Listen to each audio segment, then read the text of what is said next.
nosotros en este modelo de atención oncológica donde el paciente viene al ICO y se le diagnostica de una enfermedad relacionada con el cáncer, a partir de ahí empieza, vamos a decir, una nueva vida.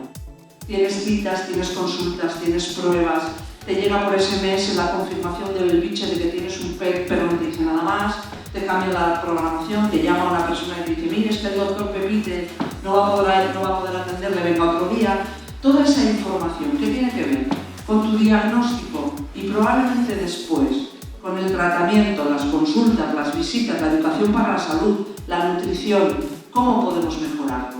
¿Cómo podemos hacer que el paciente pues lo gestione mejor, ¿no? El paciente o los familiares.